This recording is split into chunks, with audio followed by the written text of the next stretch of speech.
Magandang tanghali sa inyo lahat, Academy students! Yon, nagwawala na sila mga kapatid. At isang mapagpalang tanghali po sa lahat ng mga kapatiran po natin na sumusubaybay po ngayon sa ating pong programa. Welcome to your favorite noontime show. This is the Baptist Lunch. At Luzon, Visayas, Mindanao, magandang tanghali po sa inyo lahat.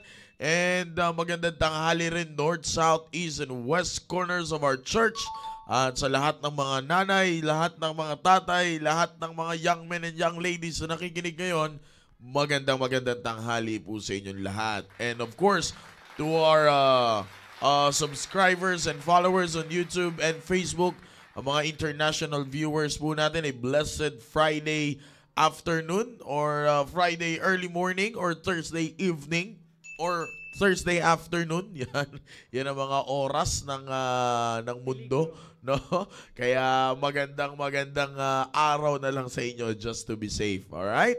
And once again, ay muli po tayong nagbabalik sa ating pong programang The Baptist Lunch Father's Episode. At ako po ay naniniwala na pagpapalain po tayo ng Panginoon sa ating pong programa. In behalf of our pastor, who is the executive producer, the director of the program, muli po nagbabalik ang inyong pong lingkod, Brother Maki, and mamaya-maya makakasama natin ang ating mga co-host ngayong pong tanghali po nito. Southeast family, magandang hapon or tanghali sa inyong lahat. Southeast Chosen Generation, which is the young people at mga men rescuers natin. At ganoon din ang mga prayer warriors po natin. Of course, sa aking mahal na asawa, Mami Shobe, and Baby LG, magandang tanghali sa inyo. Alright, again, ay nagbabalik tayo sa ating programa. Of course, not just only me, kundi ang mga co-host ng programa po na ito. Wala pong iba kundi si Sir Noel Gumabay at si Sir Rudy Dive. Magandang tanghali po sa inyo, sirs. Amen. Isang mapagpalang tanghali po muli sa bawat isa po sa atin at salamat sa Panginoon na muli ay nagkasama-sama po tayo sa programang ito upang magpalakasan sa isa't isa, lalong-lalo na po sa mga tatay, usapang tatay, Yep. usapang ama ng tahanan ang ating tatalakayin ngayong tanghaling ito. At magandang tanghali po sa aming area, sa West Bank family, and of course sa aking family, kay Sister Cynthia, at sa aking dalawang naming anak na si Pauline, at kay Trisa na nasa trabaho sa oras na ito. Parang napapasabi kang tatlo. Ingat. Baka ang isda nabibingwit sa bibig. At and of course, mga kapatid, kasama natin ngayong tanghaling ito yung ating missionary sa Quezon, si Sir Gomer Marciano. Kasama po natin ngayon. Gayon din, kasama natin si Sir Jeffrey Onsat, no? Ngayong tanghali. At maging yung si Emil, kasama rin natin ngayon. Si Sir Andy Agdon, magandang tanghali po. At si Sir Ariel, magandang tanghali. At sa mga nanay, ano po? And of course, yung ating talagang masukid na taga-subaybay, si Sir Gabi Pakba Hacker. Magandang tanghali po. At gayon yung ating mission sa Isabela. Kasama rin po natin si Sir Chris at ang kanyang may bahay, si Ma'am Rutlin. And of course, sa mga nanay na kasama natin po sa programang ito, magandang tanghali po sa bawat isa. At wag po kayong alis dahil marami po kaming pagpapala na nakahanda po para sa inyo ngayong tanghali ito. Salamat, Sir Rudy. Amen. So magandang tanghali din po sa lahat po ng mga viewers natin, sa lahat ng mga tatay, especially sa area ng Makati Central. Brother Ariel, nakita na kita. God bless sa'yo. At salamat sa patotoo mo. At pagpalain ka ng Panginoon at ang iyong pamilya. At siyempre, magandang tanghali sa lahat na rin ng mga nanay na nakatutok sa atin. At hindi lang, sabi nga, hindi lang naman tatay ang nabibless. Maging yung mga nanay na nakatutok sapagkat yung iba kasi, wala rin sa tahanan yung tatay. Kaya maging nanay din ay nakatutok sa atin. Anyway, ang mga bagay na inyong maririnig ay pampamilya. Challenge sa tatay, pero sabi nga, meron ding kapakinabangan para sa buong pamilya. Amen. At magandang tanghali siyempre sa aking Arog. Arog, magandang tanghali sa iyo at sa aking mga anak. Uwi ka na. Nasa Vietnam ngayon. Amen. Uwi ka na, Arog, kasi mahirap ka usapin si Bakutoy ngayon. Ayaw mamansin eh. Pag kinakausap mo, sir, kamusta? Sabi niya, huh? Ganun. Ang layo lagi ng tanaw eh. Ganun ba? Nasaan ba ako? Ayun.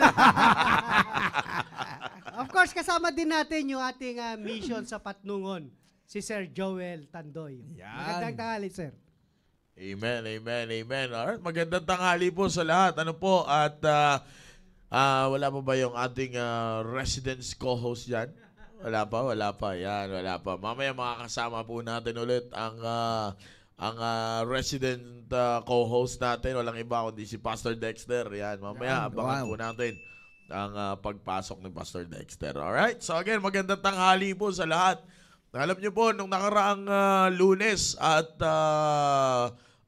Tuesday, no, ay Martes, ay napakaganda ng nangyari po sa ating pong Men for Christ Conference. And sabi nga po, ay narinig nyo sa mga testimonies, it is truly a great conference na nangyari. No? Hindi lang dahil sa mga event na nangyari, kundi sa mga mensahe na narinig. No? At isa sa mga nakakatuwa doon, yung mga yung activity natin, Sir Noel, lalo na yung land activity, no, yung land navigation, kasi napakaganda ng wisdom ng Panginoon na ibinigay doon sa groupings eh. Yes, Kasi akalain mo, hindi naman magkakakilala yung mga yon. Doon lang mismo yung araw na yun. Akalain mo, deep, merong norte, Yan. merong sa south, merong north, merong south, merong Calabarzon, merong Ilocos part pa, di ba? Halo-halo. Ano? Halo-halo. Pero makita mo, nung pinagsama-sama mo sila, nagkakaisa. Amen. Yan ang Amen. tunay na lalaki. Amen. Laging after sa pagkakaisa. Yan ang Amen. pinakamaganda. Kaya napakaganda po ng mga nangyari nung nakaraang Lunes at Martes. At sabi ko nga, hindi lang dahil sa mga event na nangyari, kundi sa mga salita ng Diyos na nahayag. Alam nyo, That's right. sabi nga ni Pastor Louie nung siya na yung nagpipreach nung umaga, kala niya yung preaching daw ni Pastor nung gabi na first night, yun na yung katapusang mensahe. Napakaganda ng mensahe, no, na binitawan. Yes, Kaya maraming that's right. salamat po, Pastor Hill, Amen. Pastor Louie, and Pastor RJ. Yeah. No, napakaganda kasi ng mga mensahe. Tatlo lang po sila nagsalita. Yeah. No? At sa divided session, sila rin ang nagsalita. Yeah. Si Pastor Louie sa mga singles, si Pastor RJ sa married, and pagka alam ko, maganda rin daw ang usapin doon sa married eh. Yeah, amen. At ganoon din sa mga singles. Doon kasi tayo mga kapatid, kasama ko si Sir Noel doon sa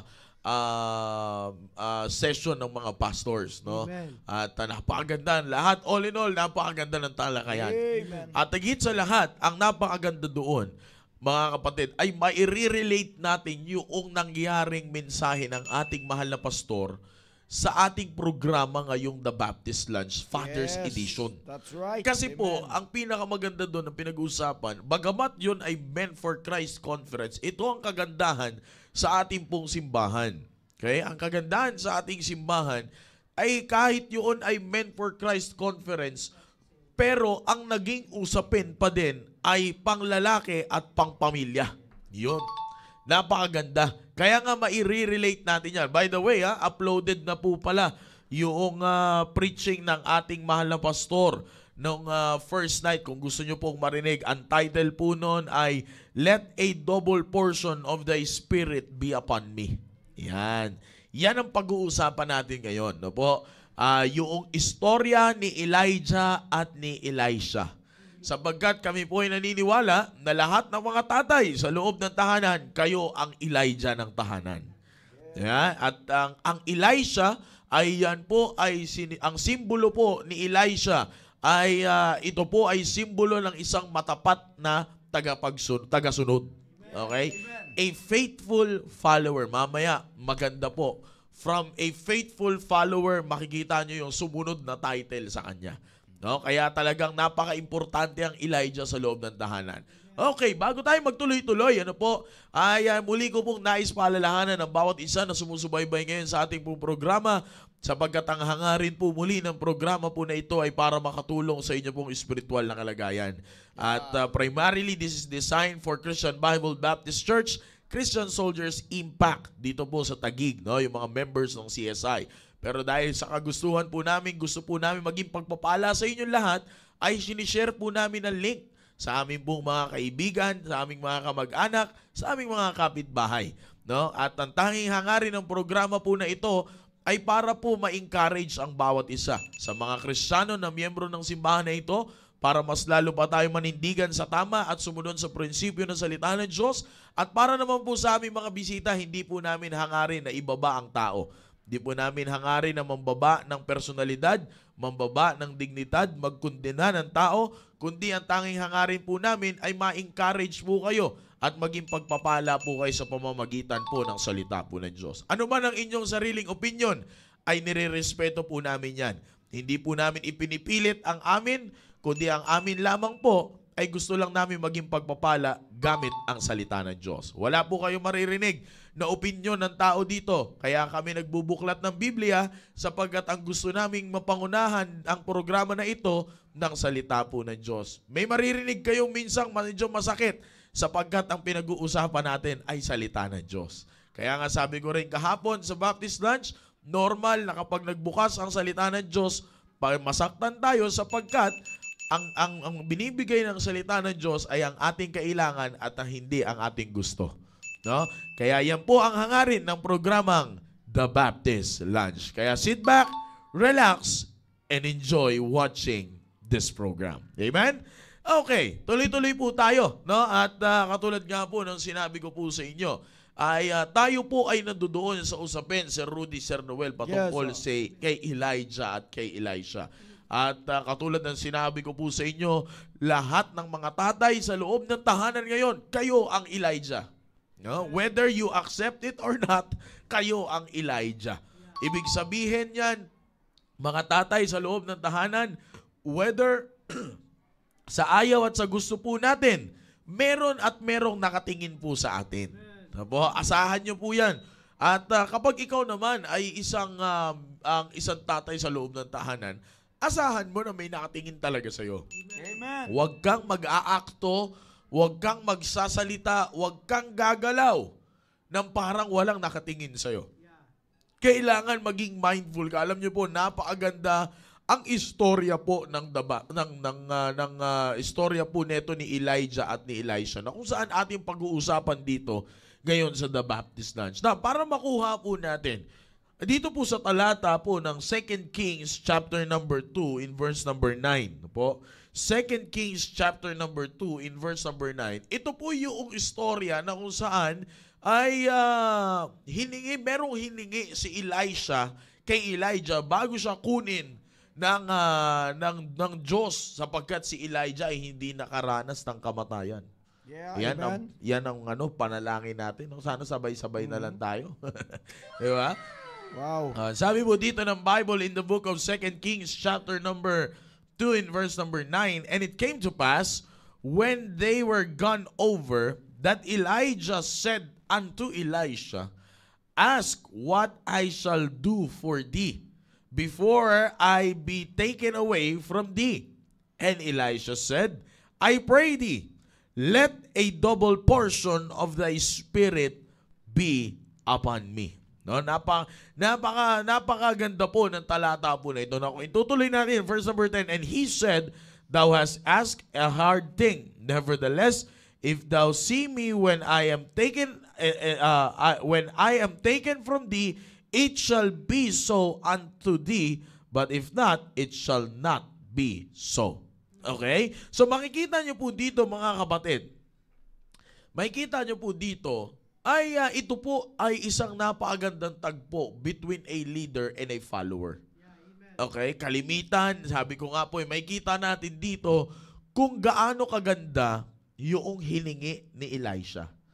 Alam niyo po, dito po sa pagkakataon po na ito, ay meron pong request si Elisha kay Elijah, which is the double portion of the Spirit. Alam niyo, minsan kalimitan, di ba, Katulad ng prodigal son, yung parabola sa Biblia, katulad ng prodigal son. Ang hinihinging inheritance ay yung kayamanan. Mana. Yung mga mana sa ibabaw ng lupa na ito, yan ang kalimitang hinihingi sa isang tao kapag meron ka nang iiwan. Di ba? Bigay mo sa akin yung mana mo, katulad ni Sir Rudy, ni Sir Noel, kapag may iiwan silang pamana. Pero, which, mga utang. Which is pwedeng mangyari. Di ba? Sa buhay po ni Elisha at ni Elijah. Pero makikita nyo po dito, mga kapatid, sa tagpo po na ito, iba ang hiningi ni Elisha kay Elijah. Which is the double portion of the spirit ni Elijah. Alam nyo po ba, pag sinabi kasi, actually, dito po, it signifies sa context ng ancient Israel, no? Sa context ng ancient Israel, the firstborn son ay nakakatanggap ng double portion of inheritance. Makikita nyo po yan sa Deuteronomy 21:17. No? Makikita nyo po yan. Now, dito po, si Elisha po ay hinihingi niya na ito naman, iba naman ito. Sapagkat kaya sinabi ni Elisha na give me the double portion of thy spirit, sapagkat ang maganda dito, Sir Rudy, Sir Noel, ang hinihingi ni Elisha is not the material possession, but gusto niyang ma-recognize bilang spiritual heir to Elijah. Ibig sabihin, gusto niyang ma-recognize na maging, ang nire-request ngayon ni Elisha dito kay Elijah, yung ako ay ma-recognize at makuha ko yung iyong spiritual na kalagayan. Napakaganda po dito. At matanggap niya, at matanggap ni Elisha yung authority and power na kung saan, Sir Rudy, Sir Noel, at sa mga tatay na nakikinig po ngayon, maipagpatuloy niya. Kasi kailangan niyang makuha yun eh. Para ano po yun? It is very necessary to continue his work and his ministry. Kasi alam niyo po kung bakit ito ang hiningi ni Elisha kay Elijah. Kasi nakita, katulad ng sinabi ng ating mahal na pastor, nakita ni Elisha kung paano yung ministry ni Elijah. And kaya nga sabi ni Elisha, gusto ko yan. Yan ang gusto kong makuha. Bagamat, pambihira. Alam niyo po ba si Elisha, mga kapatid? Si Elisha, sa totoo lang, sir, si Elisha, mayaman itong tao eh.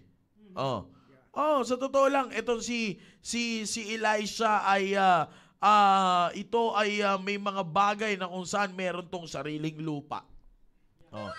Siya ay farmer. At siya ay isang kumbaga sa kolokyal na pananalita ay meron din namang ipagmamalaki. No. Si Elisha ay na-introduce as a wealthy farmer. Siya ay isang maayos at kumbaga sabi ko nga ngayon ba sa panahon ba natin ngayon, may lupa ba? May rancho rin. Di ba? Sa panahon natin ngayon, makikita nyo po, meron siyang ipagmamalaki. Di ba? Kaya nga makikita nyo po, mga kapatid, makikita nyo, merong ipinagmamalaki si Elisha sa buhay niya. Pero kita nyo naman kung ano yung hiningi ni Elisha kay Elijah. It's not about the double portion ng pagiging firstborn. Bagamat, pag pinag-aralan nyo po yung ganyang salita sa Biblia, ang hinihingi talaga dyan,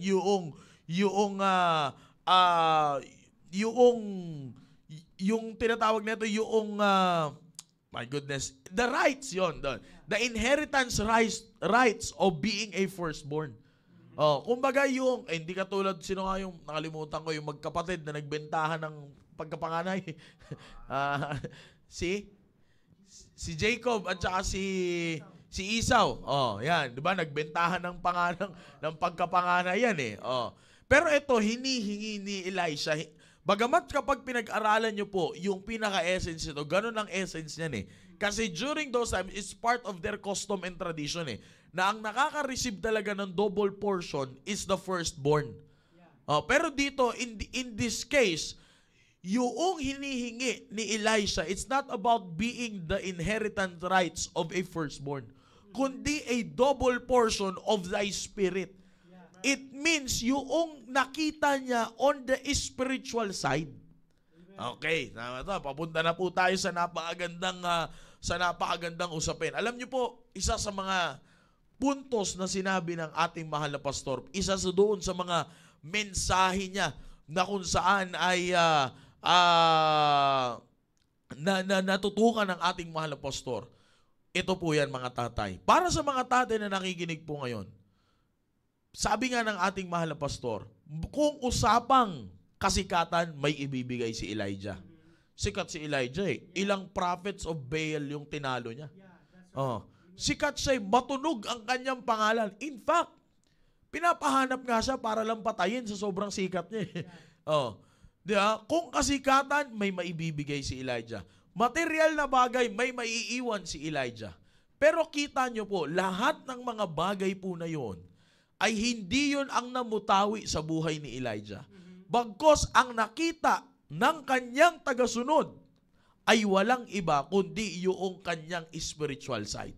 It's not the physical or the material side of Elijah ang nakita ni Elisha. Kaya nga sabi ng ating mahal na pastor, ang pwede nating maipasa sa mga nakasunod sa atin ay yung spiritual na kalagayan ng isa sa mga pinakamaganda na maipasa po natin sa mga tagasunod po natin ay yung spiritual na kalagayan na meron ng isang tatay.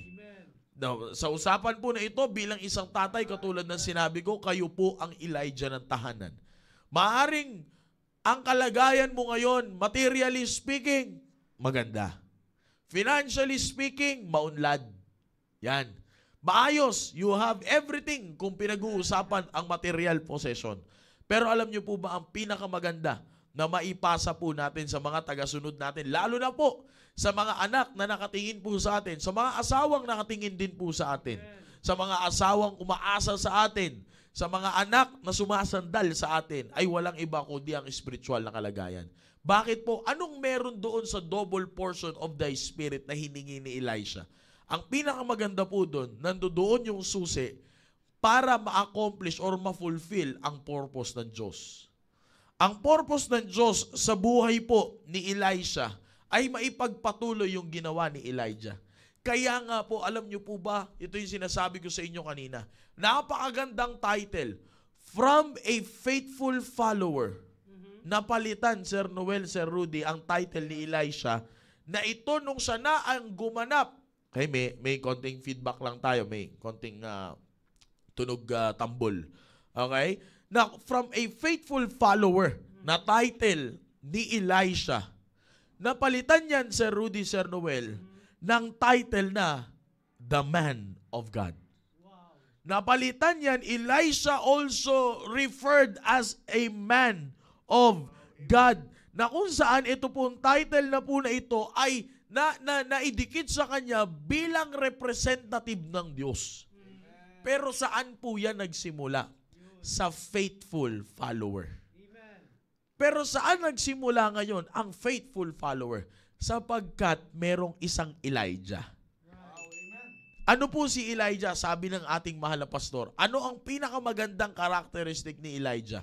Bagamat meron siyang, sabi nga natin dito sa programa na ito, walang perpektong tatay. Lahat ng tatay nagkakamali, lahat ng tatay ay merong nagagawang hindi maganda.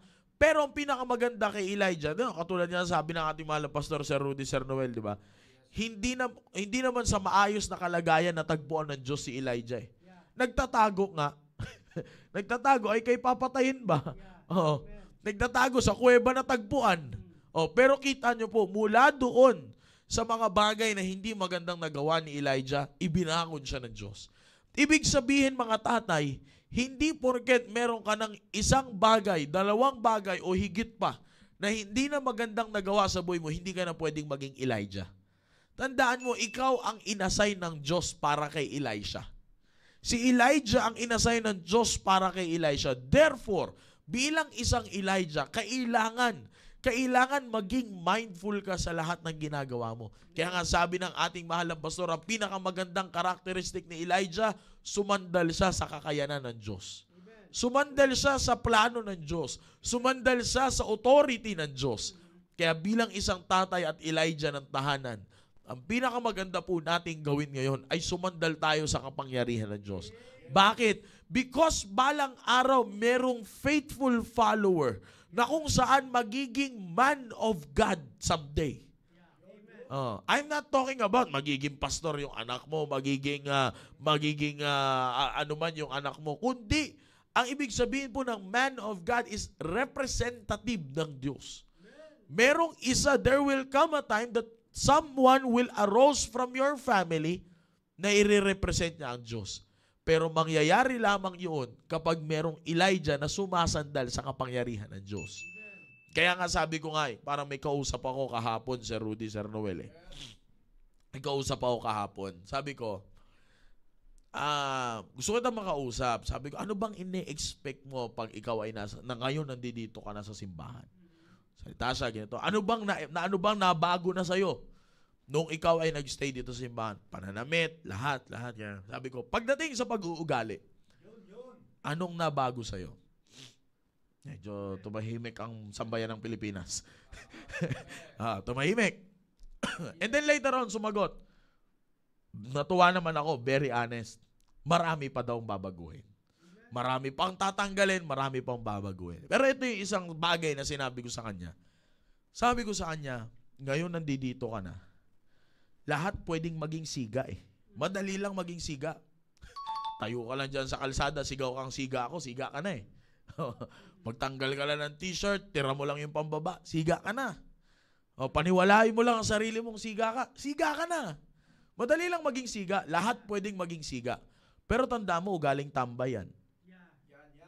Yan, sabi ko sa kanya. Kaya sabi ko sa kanya, ngayong nandito ka na sa simbahan, tanggalin mo sa isip mo at ilagay mo sa isip mo na hindi ka tambay. Hindi ka tambay, professional ka. Bagamat ito lang ang natapos mo sa labas, sige, yan na, so be it. Pero the fact na nandito ka na sa simbahan, hindi ka tambay. Kaya tanggalin mo yung ugaling tambay, salitang tambay, at aktong tambay. Dahil hindi ka tambay, manggagawa ka ng Diyos. Yun ang sinabi ko sa kanya. Sabi ko sa kanya, manggagawa ka ng Diyos, hindi ka tambay. Hindi bagay ang akto ng tambay sa isang manggagawa ng Diyos. Akalain mo yung mga tambay, alam mo ba kung ano yan? Walang mga pinag-aralan yan. Sana po, wala akong masaktan dito. Bakit? Ikaw, akalain mo, may kaligtasan ka. Sabi ko, malinaw ba sa'yo kaligtasan mo? Opo naman. Sumagot naman ng opo. Nag-aaral ka sa PSS. Higit sa lahat, may salita ka ng Diyos. Therefore, hindi ka tambay. Sabi ko sa kanya, huwag kang aakto ng para kang tambay kapag hindi ka tambay. Huwag kang magsasalita ng para kang tambay nang hindi ka naman tambay. Huwag kang kikilos-kilos ng para kang tambay na hindi ka naman tambay. Bakit? Sapagkat hindi ka tambay. Na ano pong pinupunto ko po dito para sa mga tatay? Since na pinag-uusapan po natin ang Elijah at Elisha, kailangan po sa loob ng tahanan, umakto tayo ng Elijah. Magsalita tayo ng parang Elijah. Kumilos tayo ng parang Elijah. Gumalaw tayo ng para tayong Elijah. Lahat ng gagawin natin, the way we talk, the way we walk, and the way we think, and the way we act. Dapat Elijah ang nakikita po sa personalidad natin. Ano po si Elijah? Isang tao, sabi ng ating mahal na pastor, during the Men for Christ, isang tao na kung saan sumasandal sa kapangyarihan ng Diyos. Bakit? Dahil may Elisha nakatingin po sa atin eh. Merong isang Elisha na from a faithful follower na magiging representative ng Diyos balang araw. Pero ulitin ko po, paanong may lumabas na representative ng Diyos sa kadahilan ng merong Elijah? Kung walang Elijah, walang faithful follower. Tingnan niyo po, para sa mga tatay na nakikinig po ngayon, walang masama sa pagtatrabaho. Walang masama sa pagkakaroon ng pagkakakitaan sa buhay. Normal yan. May binubuhay kang pamilya. May binabayaran kang mga buwis. May binabayaran kang mga bills. Normal na magtrabaho ka. Pero kapatid, kung yan man po, okay? Kung yan man po ay mga bagay na kung saan, okay, ipapalit natin ipapalit natin sa pagsandal natin sa Diyos bilang isang Elijah, yan na po darating sa punto na masasabi nating mali na ang ating ginagawa. Bakit? Tandaan nyo po, bilang isang tatay na inassign ng Diyos sa loob ng tahanan, kailangan sa Diyos ka sasandal. Sa Diyos ka aasa, sa Diyos ka hihingi ng mga bagay. Para darating ang punto ng pagkakataon na merong mag-aaros sa isang pamilya mo na magsasabi, ang sasabihin, give me the double portion of thy spirit.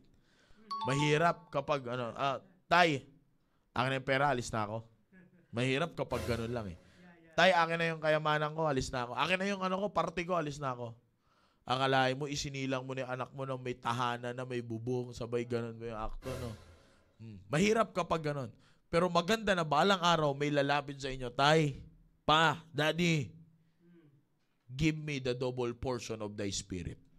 Let the double portion of thy spirit be upon me. Napakasarap nun. Bakit? Ano po ang sinisignify po nun? Ano yung gustong paratingin nun? Yung spiritual air. Gusto niyang maging tagapagmana ng spirituality. Yun ang pinakamaganda sa lahat. Kaya bilang isang mga tatay na nakikinig po ngayon, maging Elijah po tayo ng ating puntahanan. Amen, Sir Noel, Sir Rudy. Amen. At thank you, Brother Noel. At binigyan mo na naman ako ng opportunity na mauna sa iyo. Amen. At biyaya ng Panginoon, mga kapatid, isa rin po ako sa nakasama, mga kapatid, doon sa Ramos Tarlac, sa Men for Christ Conference na talagang napakaganda. At ayon nga dito sa ating mga pag-aaral, mga kapatid, yung aming mga narinig na gusto rin namin ma-share upang sa ganon ay yung init na meron kami, may pasa rin namin sa iba. At tulad nga ng sinabi ni Sir Maki, napakahalaga ng pagiging Elijah sa loob ng tahanan, na lalong-lalo na kung meron kang Elisha na nakatingin sa iyo at andoon ang puso ng pagsunod. Anyway, mga kapatid, mula doon sa talata na binasa ni Sir Maki, dito po sa 2 Kings chapter 2 verse number 9, na kung saan makikita natin na humiling dumating yung panahon na maghihiwalay na si Elijah at tsaka si Elisha, at humiling itong si Elisha ng double portion ayon na rin sa tanong ni Elijah na anong gusto mo na maibigay ko sa iyo. So napakahalaga nito, mga kapatid, ano po. At ako bilang sa akin, ang reflection po nito sa akin ay bilang Elijah ng tahanan sa panahon ko ngayon, mga kapatid. Bilang tumatayong tatay sa loob ng tahanan, napakahalaga na sa akin pa lamang ay makitaan na ako ng aking mga anak na siyang tumatayong Elisha. Makitaan na ako ng aking mga anak na meron talaga akong mataas na pagrespeto sa Diyos. Meron masasabi ng anak ko na gusto ko ang espiritu mo, Papa. Yun ang pinaka-the best eh. Gusto kong marinig na sasabihin ng iyong anak na gusto ko ang attitude, yung character ni Papa, pagturing ni Papa pagdating sa gawain ng Panginoon. Gusto kong yung espiritu niya na andoon yung dedicated, andoon yung devoted, andoon yung kaseryosohan. Masasabi mong meron talagang mataas na pagkilala at pagrespeto ang isang Elijah sa loob ng tahanan. Yun yung pinakamasarap. Na yung mismong anak mo, i-desire niya, gusto kong makuha yung espiritu mo. Which is nakikita ko yun sa katauhan din ng ating pastor. Sapagkat nakita ko yung taas ng kanyang pananampalataya. Nakita ko yung taas ng kanyang pagrespeto sa Diyos. Sapagkat gusto niya na makuha yung alam mo yun, yung i-exercise lagi yung espiritu ng Diyos, na talagang siya'y controlled ng espiritu ng Diyos. Yun yung dapat makita eh. mga tatay sa loob ng tahanan. Napakasarap na nanasain ng iyong anak, hindi yung ari-arian mo. Napakasarap na yung nanasain niya, yung bagay na katangian mo, lalong-lalo na pagdating sa pagkilala sa Diyos. Na pag Diyos na ang pinag-usapan, hindi mo pwedeng, iba ang tatay ko. Iba ang tatay ko. Yun yung pinakamasarap dun eh. Na talagang mas i-desire niya, wala akong pakialam sa ari-arian na yan, sa anumang bagay na yan. Ang gusto ko makuha yung ugali o yung espiritu ng tatay ko pagdating sa pagkilala sa Panginoon. Amen. Yun yung pinaka-the best. Sabi, hindi man etong si Elisha, double portion ang hiningi niya. Double portion of thy spirit. Kapatid, ang mabigyan ka lang na maging katulad mo lang. Alam niyo yun, yung Brother Noel, yung maging katulad ko lang ang puso mo, Elijah, okay na. Alam mo yun, makuha ko lang yung puso mo, yung espiritu na meron ka, pagdating sa paglilingkod sa Panginoon, okay na eh. Pero hindi, kapatid eh. Yung double double lang hiningi eh. Gusto ko, doblehin mo yan, yung dobleng espiritu. Sapagkat the best talaga eh. Andoon yung, alam mo yun, yung word na double portion, tumutukoy para sa greater measure eh. Mas malaking bahagi, mga kapatid. Isipin mo, makuha mo lang makatulad mo lang yung puso ni Elijah, okay na eh. Pero yung maging dalawa, pambihira, doblehin yung bagay na yun. Abay, kakaiba ito. Kakaiba ito. Wala, kapatid. At sabi pa nga ni Sir Maki, yung idikit lang sa'yo ang pangalan ng pagiging man of God. Abay, the best na ho yun. Isipin nyo po yun, isipin mo na hindi naman talaga ikaw ang pinagkatiwalaan in the first place ng Panginoon, pero ipinasa sa'yo yung ipinagkatiwala sa'yo, yung bagay na yun, dahil nakopya mo, nakuha mo, same spirit at double spirit pa ang hiningi mo. Isipin mo yan, sapagkat meron ka ring mataas na pagkakilala. Alam nyo, ito yung pinaka nakikita ko. Pagdating kay pastor, gustong-gusto kong kopyahin yung puso niya pagdating sa pananampalataya. The way kung paano niya tinatrato ang gawain ng Panginoon. Naging panalangin ko yan eh. Panginoon, bigyan mo rin ako ng puso na katulad ng puso ng aking pastor.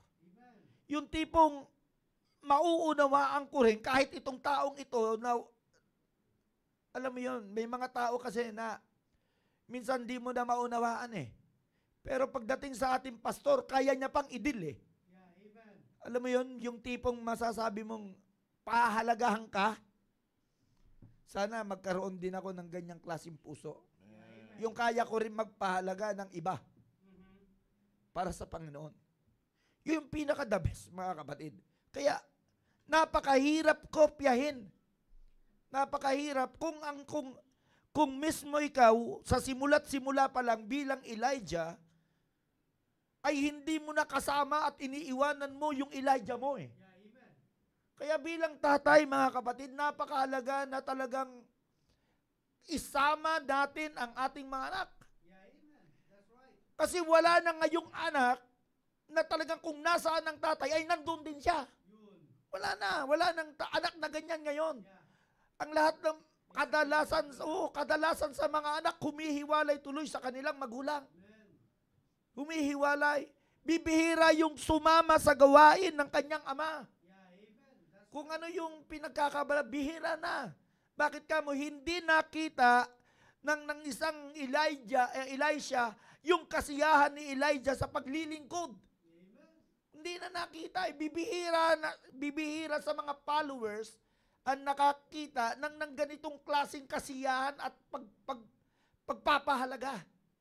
So, kailangan makita ito ng ating mga anak bilang Elijah ng tahanan. Mga tatay, napakahalaga po talaga Double portion, mga kapatid. Bakit kamo? Bakit double portion? Alam nyo, sabi ko nga, katulad, hindi mo po pwedeng hindi ihambing eh. Kasi, nandito ako sa church, nakikita ko ang gawain ng Panginoon ay pinagkatiwala kay Pastor Hill, at nakikita ko rin ang mga anak ni Pastor Hill. Hindi naman ako bulag. Kaya nga sabi ko, kung meron man magandang halimbawa na dapat akong makita, at kung meron man akong tutularan, una na, yung leadership ng aking pastor, kung paano niya nililid ang kanyang mga anak, na maramdaman ng kanyang mga anak yung kasiyahan sa ginagawa ni pastor. Pagdating sa pagtrato sa gawain ng Panginoon, which is yun din ang gusto kong dalhin sa loob ng aking tahanan. Mga kapatid, yun ang pinakamahirap. Kasi sabi ko nga, ang bata ngayon, ang gusto, ang lumayo, ang hindi sumama. Pero andito sa mga talatang nakita ko at nabasa, sa verse number 2, chapter 2, verse number 2, and Elijah said unto Elisha, tarry here, I pray thee, for the Lord that sent me to Bethel. And Elisha said unto him, as the Lord liveth, and as thy soul liveth, I will not leave thee. I will not leave thee. In verse number 4, ganun din ang sinabi niya. And Elijah said unto him, Elisha, tarry here, I pray thee, for the Lord that sent me to Jericho. Mga kapatid, kanina sabi sa Bethel, ngayon sa Jericho naman. Isipin mo, and he said, as the Lord liveth, and as thy soul liveth, I will not leave thee. So they came to Jericho. So makita nyo, bibihira na sa follower na kung nasaan ang Elijah, ay nandun may Elisha ka. Sapagkat kadalasan sa mga anak,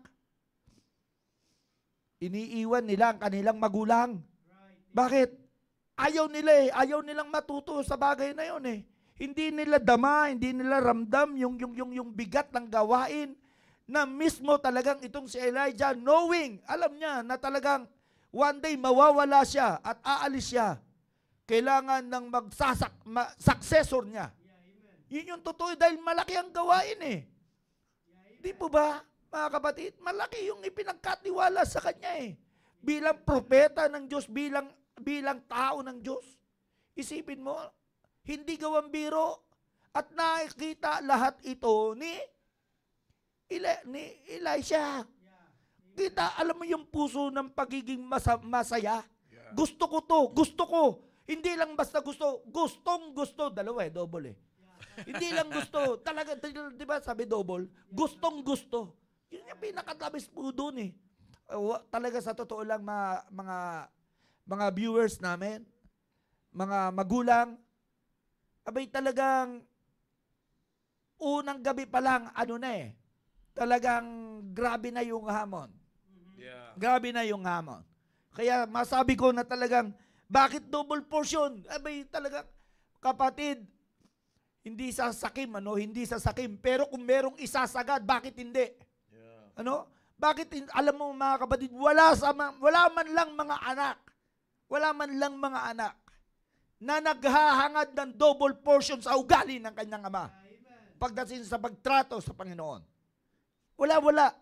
Kadalasan mga bata ngayon, ang hangad ay material na bagay. Material. Yan ang hangad. Pero yung pinag-abalahan man lang yung sinasabi, tay, sige tay, ako nang bahala dito sa eryang ito para doon ka naman sa kabila kasi alam kong medyo mahihirapan ka na makakapusing ka ng oras. Ako na rito, hati na tayo. Wala eh, walang ganon eh. Bibihira yung nagsasabi ng ganyan eh. Alam mo, napakasarap. Napakasarap na merong tayong Elishang ganyan sa loob ng tahanan. Na sasamahan ka kasi may kasiyahan siya sa ginagawa mo sa gawain ng Panginoon. At kung masaya ka sa gawain ng Panginoon, yun din ang kasiyahan ng anak mo. Masaya rin siya sa gawain ng Panginoon. At nanasain niya rin na gusto ko mangyari ang kalooban ng Diyos sa iyo eh. Tutulungan kita na mangyari ang kalooban ng Diyos na yan. Alam mo, sabi nga, double portion yung hiningi niya eh. Alam niya mawawala, kaya dapat double portion kasi meron siyang ipagpapatuloy eh. Ano yung ipagpapatuloy niya? Yung gawain na iniwan ni Elijah. Ipagpapatuloy niya yun eh. Alam niya eh. Meron mission eh. Meron dapat magpatuloy sa ginagawa niya eh. Natatayo para sa Panginoon. Yun ang pinakadabas eh. At hindi lang basta ipagpapatuloy, kundi talagang dadalhin niya ito na may vision na dodoblihin niya pa for a greater effectiveness, mga kapatid. Gusto niya maging epekto, dobling effective. Yun yung pinakadabis doon. Kasi meron siyang gustong may mata siyang goal eh. Gusto niya madoble pa, maging epektibo din eh. Hindi lang basta ma-effective eh. Kundi talagang kung naging epektibo si Elijah, gusto niya mas maging epektibo pa siya. Bakit? Dalawa ang biniwan sa kanya eh. Amen. Mas gusto niya pang palaguin.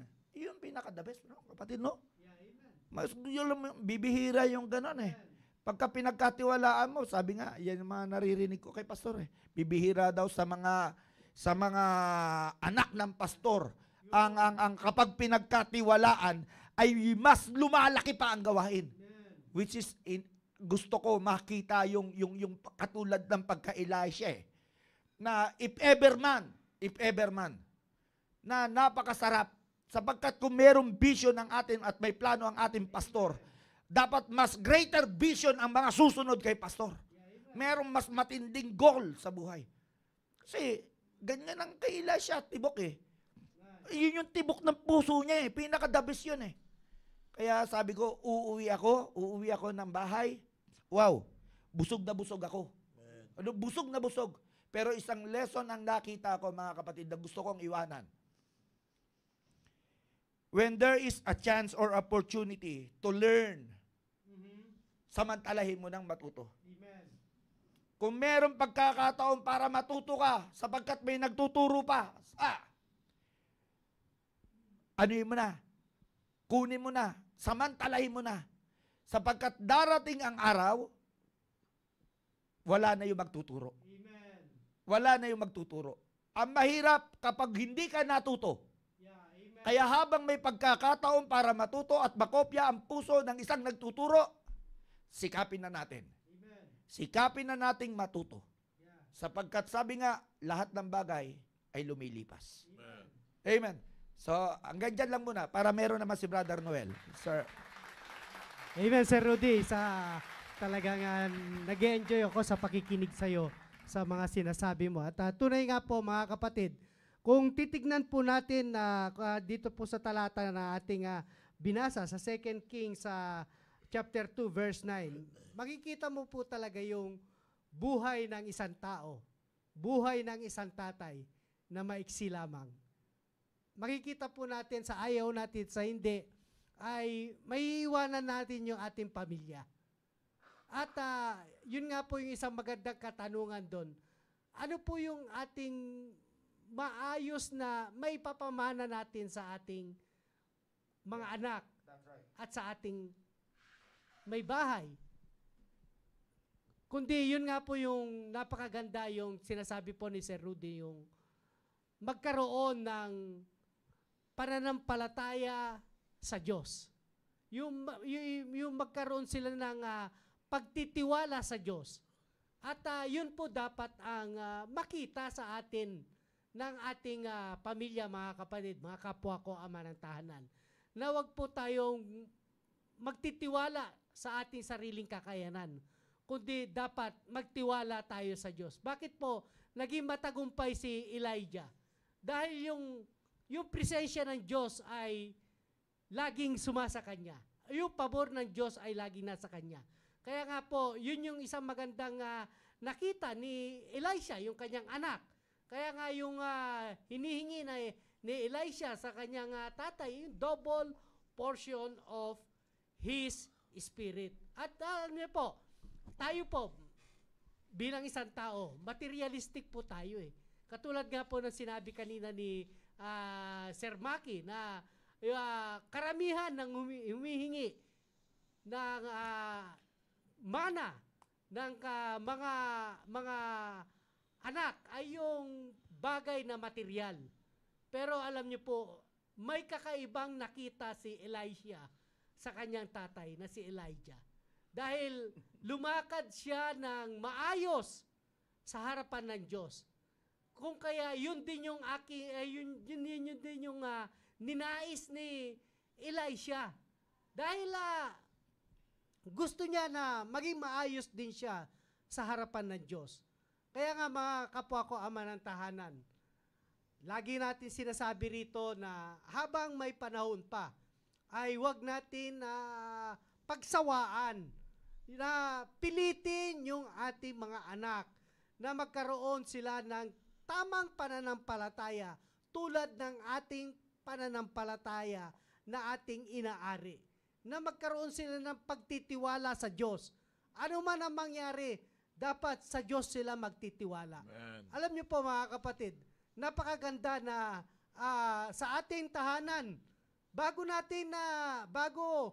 kapag may hiniling sa atin yung ating mga anak, ano po mga kapwa ko ama ng tahanan, huwag natin, bagamat kung meron man tayong kakayanan mga kapatid, ay huwag natin basta-basta ibigay, kundi turuan natin sila na lumapit sa Diyos.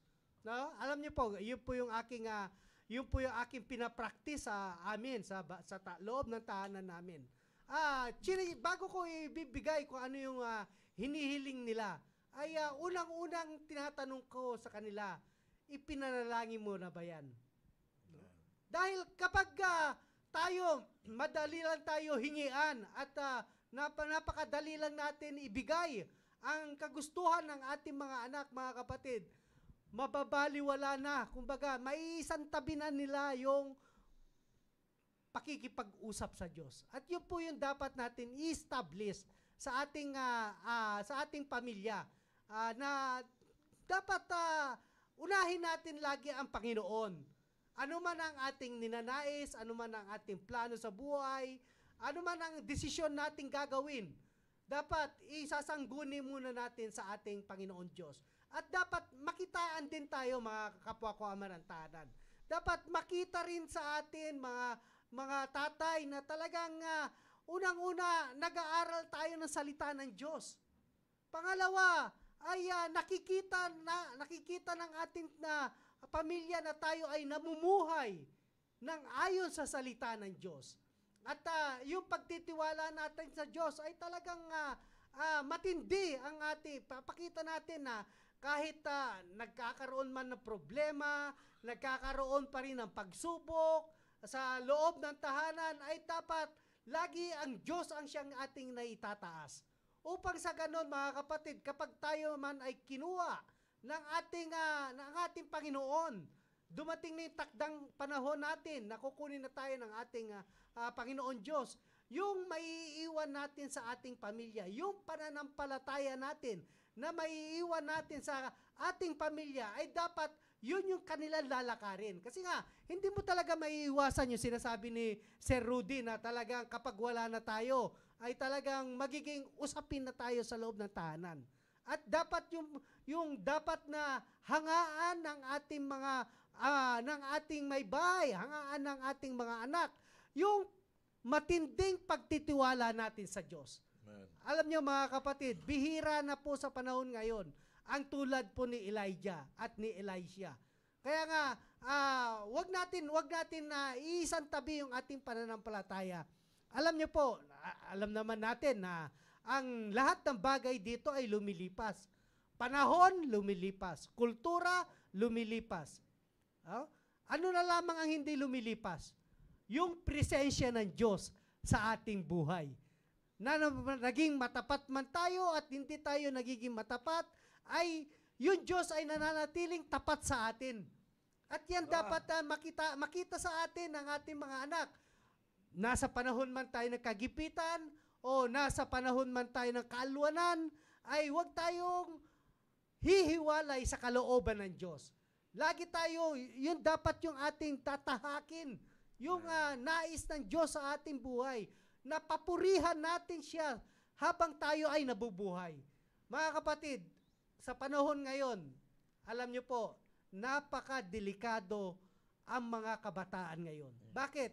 Hindi nila naranasan ang tunay na buhay talaga. Hindi katulad natin, katulad ko, at katulad ni Sir Rudy.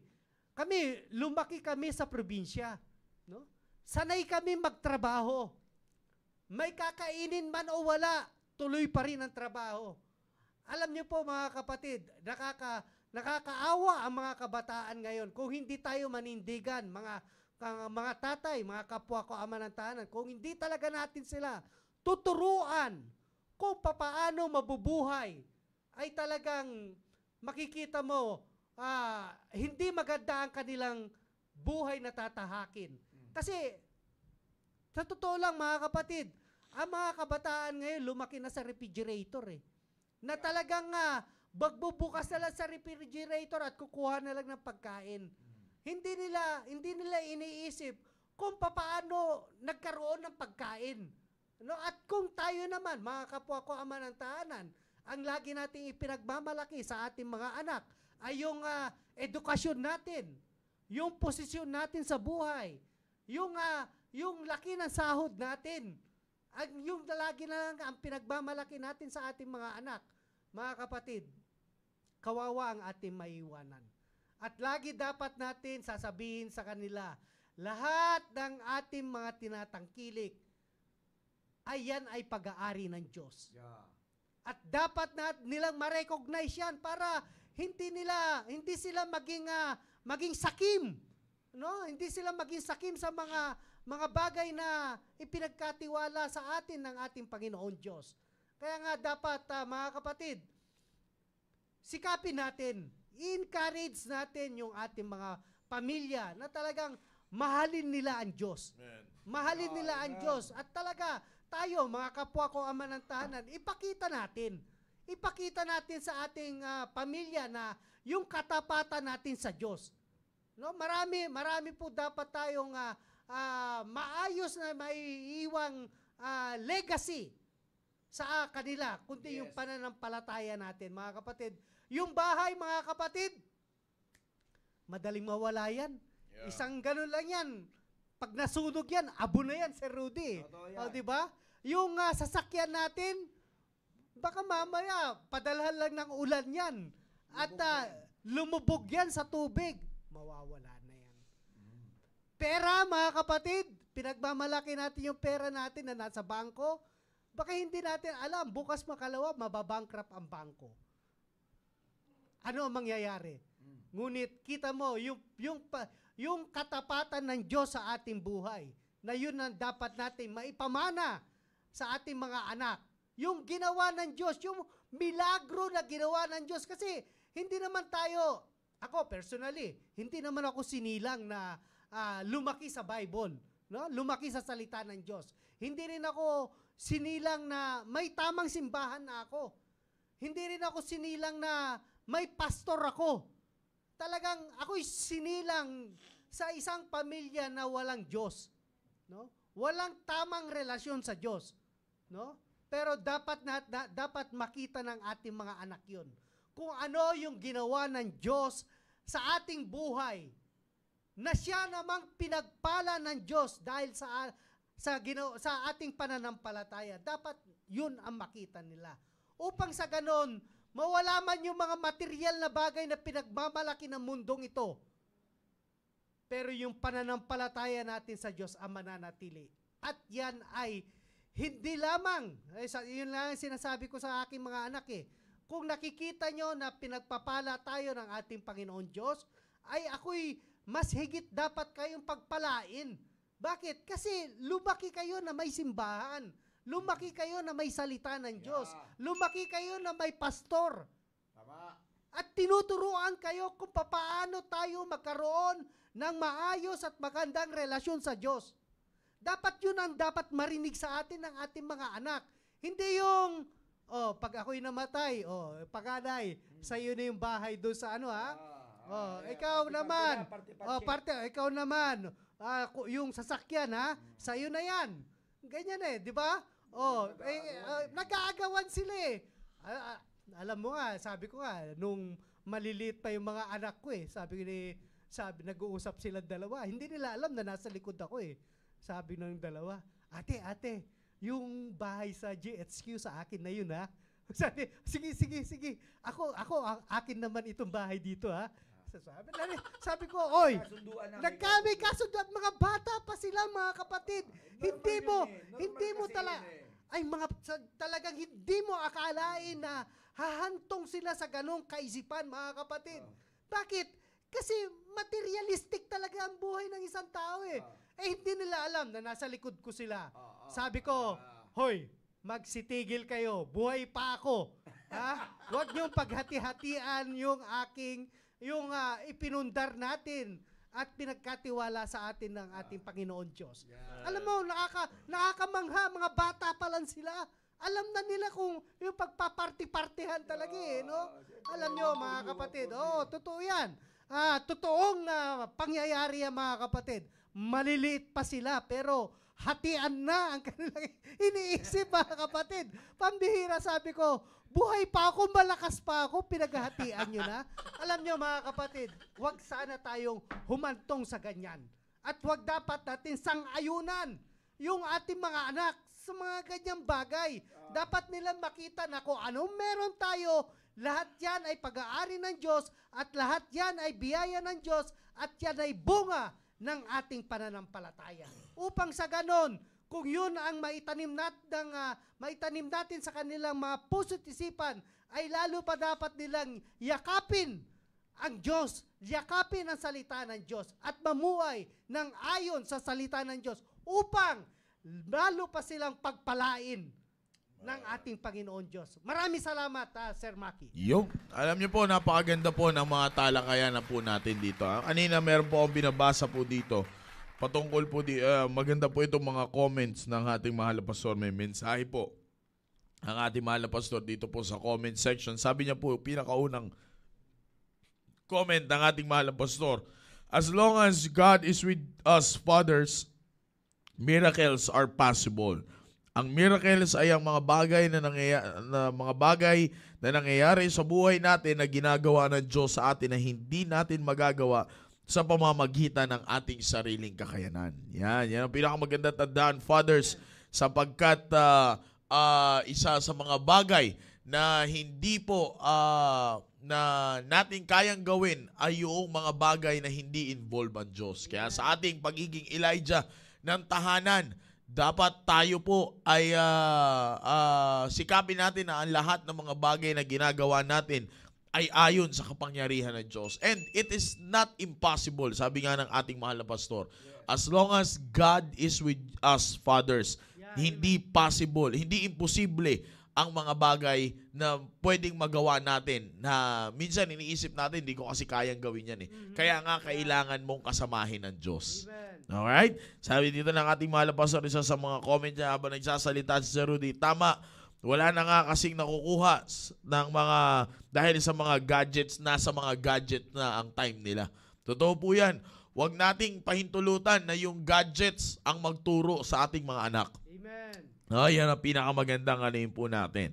And meron pa po dito sinabi ang ating mahal na pastor, mas grabe ang chance na makasira kaysa makatulong sa buhay nila, lalo na pagkulang ang time nila sa Diyos at matabang ang panlasa sa gawain ng Diyos. Yan. Ito po ay reply niya ng doon sa kanyang comment po na nasa gadgets na ang time. Alam niyo, bilang isang, ako'y naniniwala kung bakit ganun ang reaction ni Elisha kay Elijah, sapagkat wala nang ibang nakita si Elisha, kundi yung spirituality ni Elijah.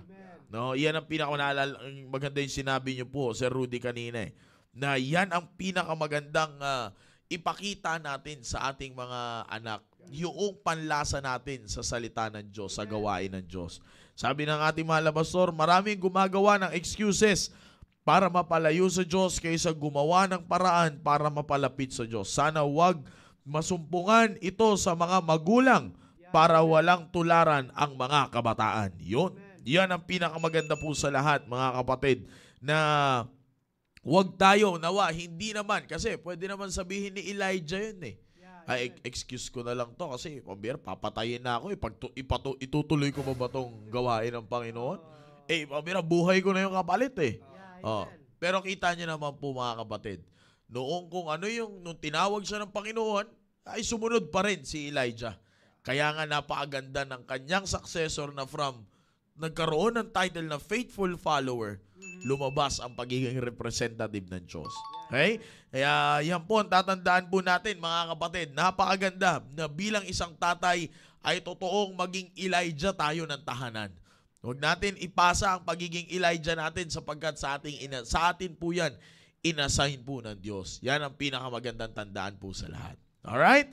So hanggang dyan po muna tayo. Ngayon pong tanghali po na ito. And I do believe that this program help us na tayo po ay muling matuto mula po sa salita po ng Diyos ngayon pong hapon po na ito. Again, ay sa mga Elijah ng tahanan dyan, keep on being Elijah. Huwag tayong magsasawa. At yung nangyari sa buhay ni Elijah, sobrang imposible. No? Kalain nyo, 400 prophets of Baal ang kanyang tinalo. No? Nang mag-isa lang siya. Ibig sabihin nun, yun sa 400 na yon, ipalit mo dun sa 400 prophets of Baal yung mga problema sa buhay na pwede ma-encounter mo bilang isang tatay. Pero sabi nga ng ating mahal na pastor kanina, as long as nakasama mo ang Diyos bilang isang tatay, walang imposible na magawa. No? Miracles can happen. Tandaan niyo yan, fathers. Miracles can happen, sabi ng ating mahal na pastor. As long as na magpapasakop ka sa kapangyarihan ng Diyos. Kaya sa mga tatay, sa paglilid natin sa tahanan, sabi nga ni Sir Rudy at ni Sir Noel kanina, all in all, ang pinakamagandang makita sa atin is yung kasiyahan natin sa paglilingkod natin sa Diyos. Okay? Para sa mga susunod, ay merong Elisha na magro-rose up sa ating family at magsasabi, let the double portion of thy spirit be upon me. Amen. Yan ang pinakamaganda sa lahat. Alright? So hanggang dyan po muna tayo mga kapatid. And in behalf of our pastor, who is the executive producer and the director of the program, The Baptist Lunch, ako po ang inyong lingkod, Brother Maki, along with Sir Rudy and Sir Noel here as a co-host. And of course, ay nandiyan dyan si Sir John, live stream technician, audio technician, Sir Rumir, and of course, si Sir Vince na ating cameraman. Maraming salamat po sa inyo lahat. God bless you all, and to God be the glory. See you next Friday.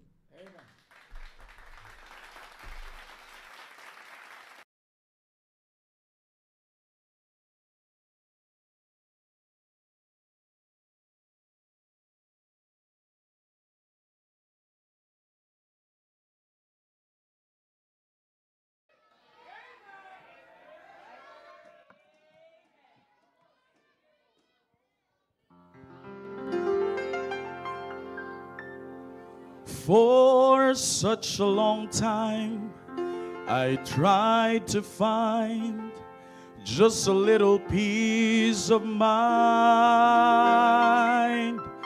but nothing I found seems to satisfy. No lasting peace did I find.